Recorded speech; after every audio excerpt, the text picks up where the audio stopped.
Last week Friday, precisely, His Excellency, the President of the Federal Republic of Nigeria, signed the Executive Order 10, giving autonomy to the financial autonomy to the legislature and the judiciary at the state level. Now, this has sparked quite a lot of controversies, the pros and the cons of that Executive Order 10. It's on that note that I'm being joined by our public affairs analyst, Comrade Ekpenyong Akiba. I'll be here to talk to us on that Executive Order 10. Comrade, good morning. Good to have you on the show. Yeah, good morning, MC Joe, and the distinguished crew here. All right. Good morning, Comrade. Okay, now, since this is already on the public domain, and as a public analyst, what do you think that Executive Order 10 portends to the two arms of government? Well, let me begin by saying that the essence of democracy is where you have the separation of powers for checks and balances. And you agree with me that in the Nigerian context, the weakest of the three is the judiciary. The seeming stronger one, which is supposed to be the strongest, is the legislature, because they are to make the laws. But the executive, out of the system, most times disobey judicial orders, because they are the executive who are saddled with responsibility of executing these laws. But having said that, in line with the Order 10 2020 that has given financial autonomy to the judiciary and the legislature, I think it's a good step in the right direction, because when you talk about institutions, they ought to be properly institutionalized for them to be able to function as they ought to be. But there are a lot of concerns, because when you talk about executive orders, they are subsidiary legislations, because they are just revocable orders, because it's made by the president. A lot of lawyers, very senior lawyers, have come to speak for and against the order, saying that as critical as such a decision is, it ought to be given some constitutionality to make it have the strength that it deserves. What they mean there is that if the constitution is amended to enforce this order, it will be more subsisting. So some sections are saying the president, yes, is an order, but for the president to take up this now means that the president means well for the nation, means that the president wants the two arms of government to be independent, to be able to function, because if they continue to go back to the executive for their sources of existence by way of funding, it's a window for them to be influenced. So while the section are saying that even though it's an order which could be revoked, even though it's an order which some governors may decide to go to court to challenge it, because we're running a federal system whereby those states have independence to take certain decisions by law. That is for a section of lawyers. Other sections are saying that for the president to do this, for them, it's in complete contravention of the constitution, because it's contrary to certain provisions of the law, that it ought to have gone through, legislative amendment by way of constitutionality. So it's a two-way argument. But for me, as a person, I think it's always good to start, something positive. Even moving forward, then we can take steps to make it more solid. Okay. With your comments, do you mean that the president did not have that legal authority to do what he had done, to give the order he had given? Is that what this is? Because some people argue that he didn't have the legal authority. It's purely a constitutional matter. Yeah, that's why I said it's a two-way argument. And in support of this argument differently, the president has powers, just like the governor, to make orders. But the question is the strength of those orders. Okay. Because since they are mere orders, they could be revoked. The president can come up to revoke the order later. And some states can come to challenge the order, because just like we're talking about the Quarantine Act and several others during this pandemic, since there's no legislative backup, legally, people will come and say there is no punishment for violating social distancing and all that. So for me, the president has the powers. That's legal authority. Yes, he has the powers, but there's a limitation to that power, because it could be challenged in the court. But when you make it via constitutional processes, it will now become a subsisting law, and it will not be an issue of debate. Okay. Now, do you see this, if this will keep on the way it is, do you see a better check and balance on the three arms of government arising from this financial autonomy?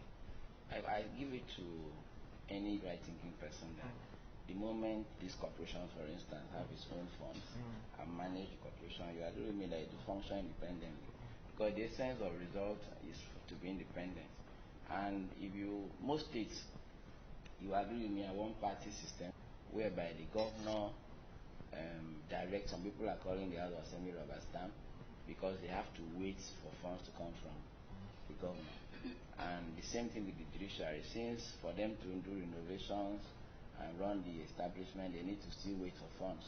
So, but if they have their funds, they will be able to take decisions without minding that they have to go back to the source. So for checks and balances, without any argument, this autonomy is one thing that would have given, or that will give the needed democratic dividend, because every sector will function devoid of other influences of the other, because whether you like it or not, in our Nigerian system, the executive is in control, because the laws that are made are to be executed by the executive, and the legislature, which is supposed to make laws, and the laws, if not in order, to be interpreted by the judiciary, and these laws are to be executed by the executive. So if you look at it holistically, the man executing is the man sharing.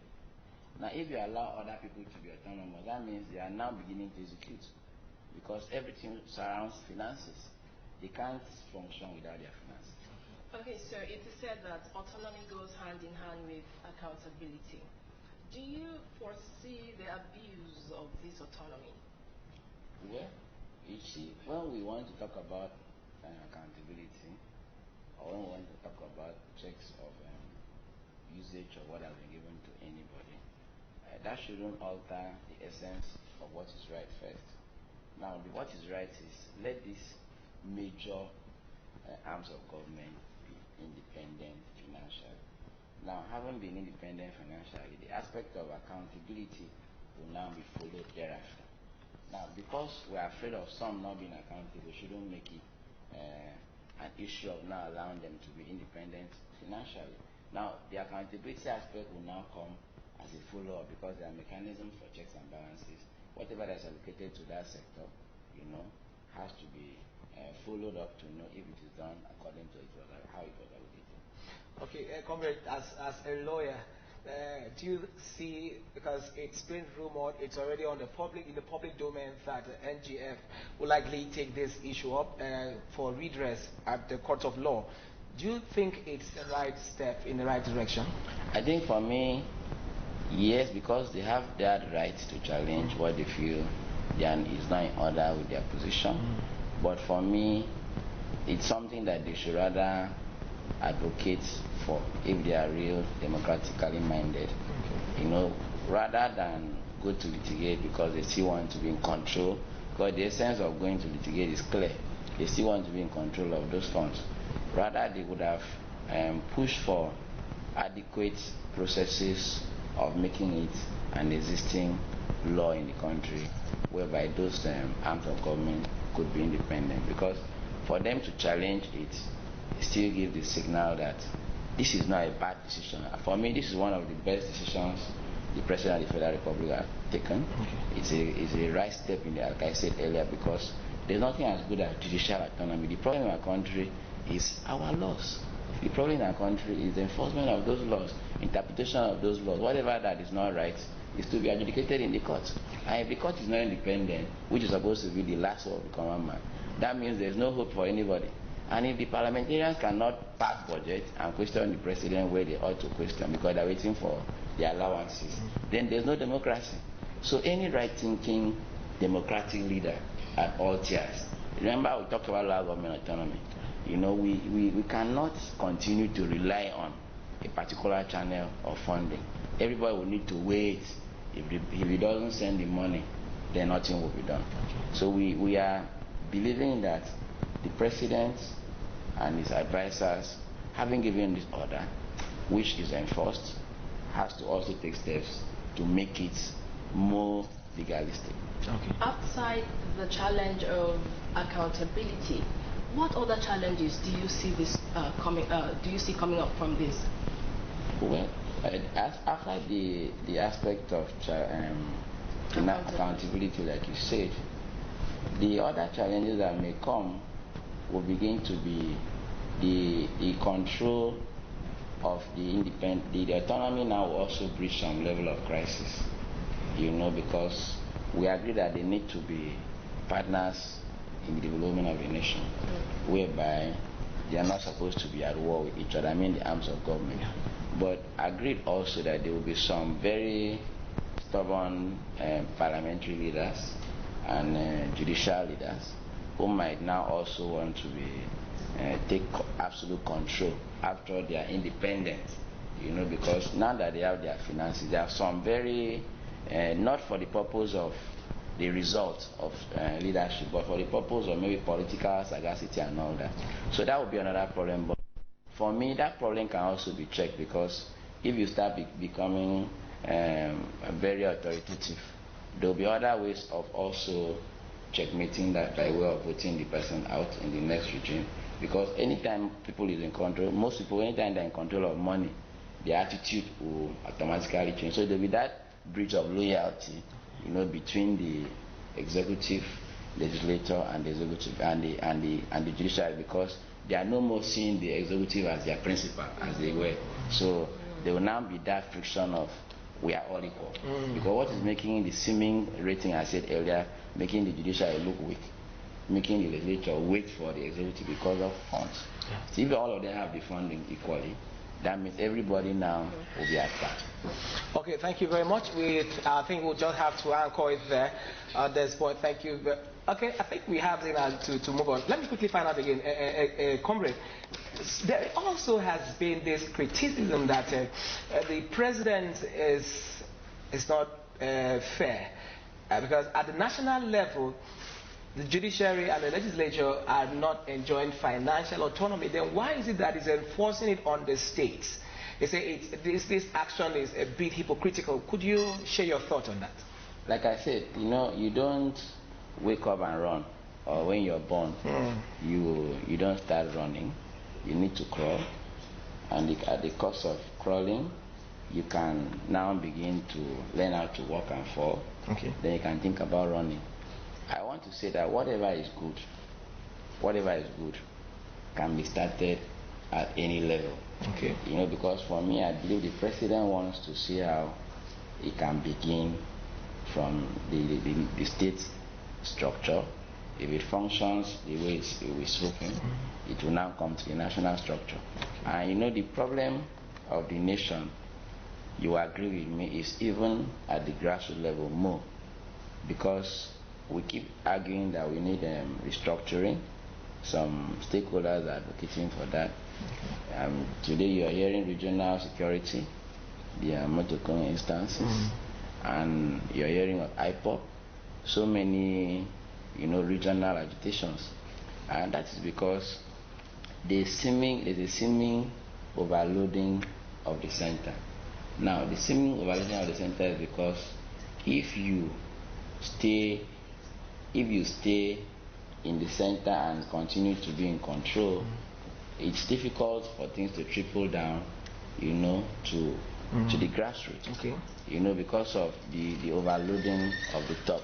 Okay. So for the president to say, let this thing begin at the state level, for me, I feel we need it at the state level more, because that is even a closer governmental structure to the people. Okay. Just like we needed it most in the local government. Okay. Because leadership is more localized. Whatever that we are doing is the immediate man on the streets that should be considered. Now, if there are laws that are just at the top without the laws trickling down, those laws will not be effective. And you also agree with me that at the national level, there's a serious balance of opposition at the National Assemblies. And there's been several times where even the majority, the ruling party cannot even come up with the leadership structure of the House. But in states, States are just mostly one-sided party. For instance, in Cross River State, we remained one party state until of late there were some little shake-offs. And even before now, only had one opposition member in the House of Assembly. So that makes it difficult for the legislature to be that active in the states. So if there is this autonomy in the states, regardless of the fact that they are not from opposition party, but they have financial autonomy, they will be able to checkmate the executive. But at the national, regardless of that, there's no financial autonomy, but they have the opposition existence at that national. There's still competition, there's still argument, there's serious debate you used to see in the National Assembly. So for me, I think the president is taking it gradually.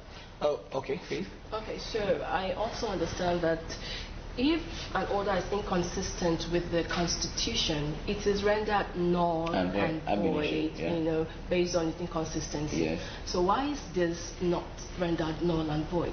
It's only a court of competent jurisdiction that will pronounce the order of the president null and void. At the moment, the order is subsisting.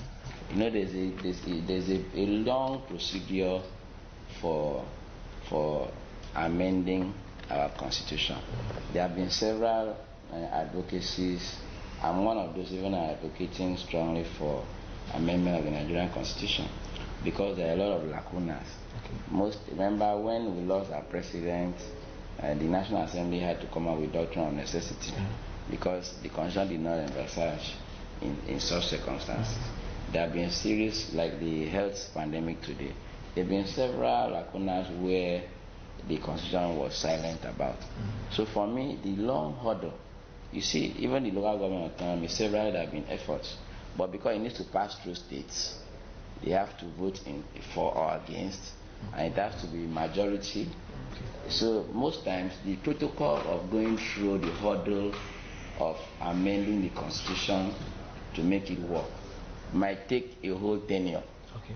Because there will be some people trying to frustrate the process. So I think yes, there's that provision, but it has to be taken up in a law court for it to be declared a nullity. Okay, thank you very much, Honorable Comrade Ekpenyong, Akiba, Public Affairs Analyst, for your time on the show this morning. It's still the Good Morning Cross River Friday edition. Stay with us, more return in a bit.